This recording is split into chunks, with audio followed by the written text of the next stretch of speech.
নমস্কার বন্ধুরা, আজ আমি একটা বরবটির রেসিপি করছি।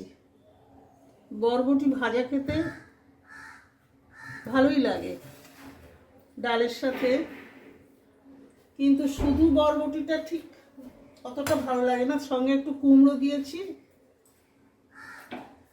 দিয়ে একটু কালো জিরে দিলে কি, কালো জিরে তো ভীষণ গুণসম্পন্ন, সেই জন্য একটু কালো জিরে দিয়েছি। আমি আগে একবার করছিলাম, কিন্তু তখন সময়ের অসুবিধে ছিল বলে করা হয়নি।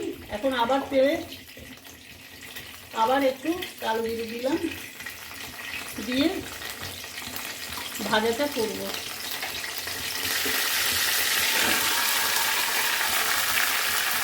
আমরা ভাবছি এবার দেখানো কি আছে, আসলে আমাদের ঘরোয়া মতো যা রান্না হয় সেটাই তো আমরা ভিডিও করি।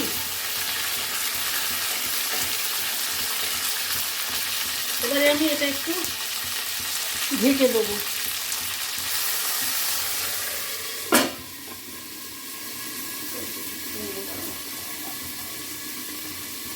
হ্যাঁ, একটু ঢাকা দিলে কি সেদ্ধ হয়ে যাবে তেলের মধ্যেই। এরপরে কুমড়োটা দিচ্ছি। কুমড়োটা বেশি শক্ত,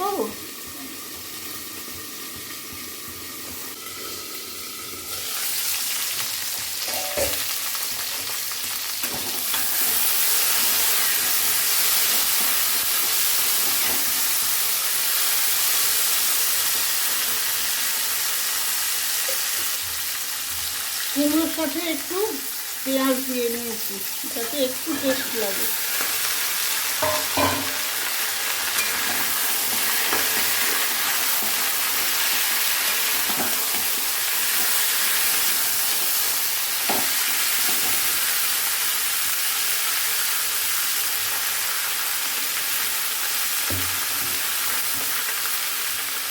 একটু হলুদ দিচ্ছি,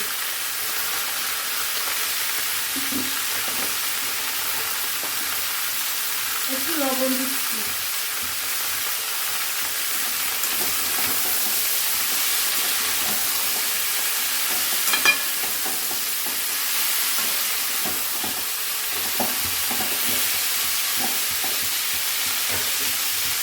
আবার একটু ঢেকে দিলাম।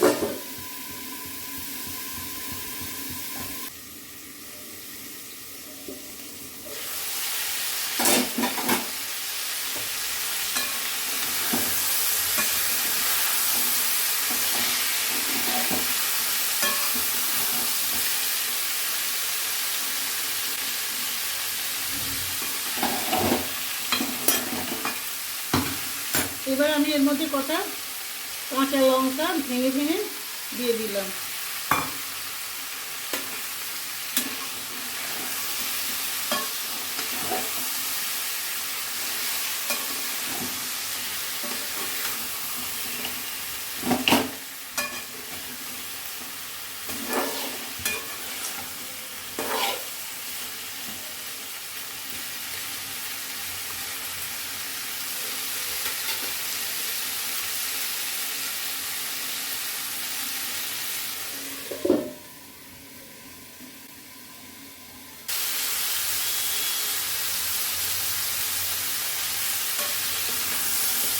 আবার একটু নেড়ে দিচ্ছি।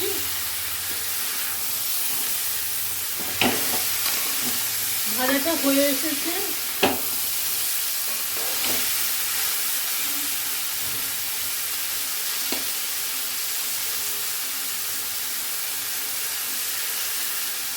কুমড়োটা ভালোই সেদ্ধ হয়েছে, আর বরবটি তো আগেই দিয়েছি, আগেই সেদ্ধ হয়ে গেছে।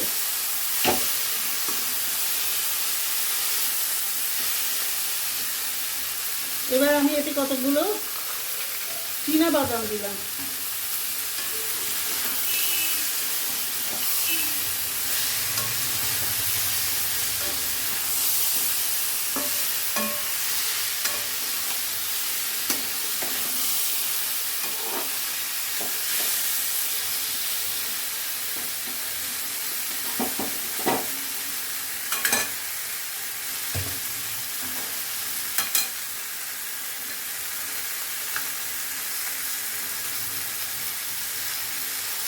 এবং একটু সামান্য মিষ্টি দেব, গুড় দিলে কি এটা ব্যালেন্স হবে এবং ভাতের সাথে শুধু ভাজা দিয়েই অনেক ভাত খেয়ে নেওয়া যাবে।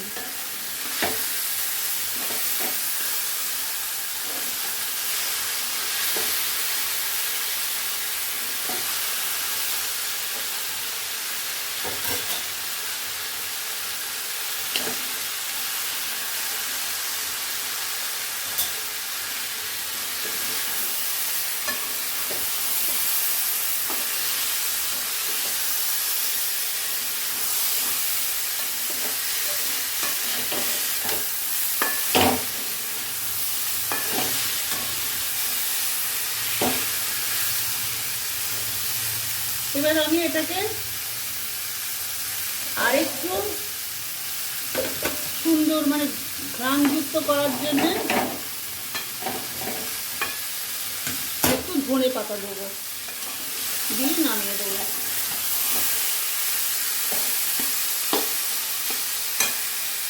গ্যাসটা একটু কমিয়ে দিলাম।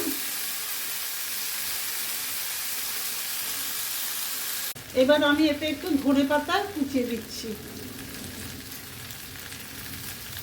আপনারা হয়তো ভাবছেন যে ধনে পাতা আগা মাথা সব দিয়ে দিচ্ছে। এটা খুব কচি ধনে পাতা, আমার গাছে হয়েছে ছাদে, আর পরিষ্কার করে অনেকবার ধুয়ে নিয়েছি।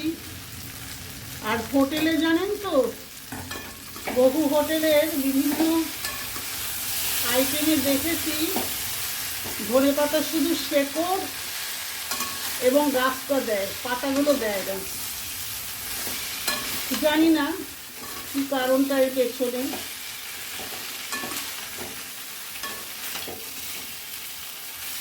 আমার বরবটি কুমড়ো ভাজা শেষ হয়ে গেল। এবার আপনাদের দেখানোর পালা।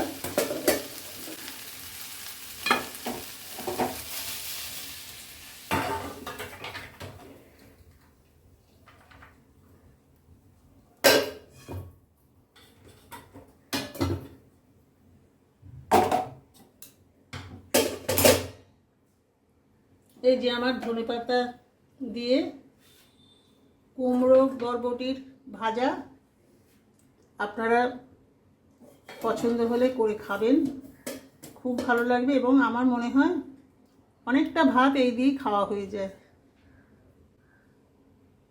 আপনারা লাইকস দেবেন, সাবস্ক্রাইব করবেন, কমেন্টস লিখবেন প্লিজ। এখানেই শেষ করছি।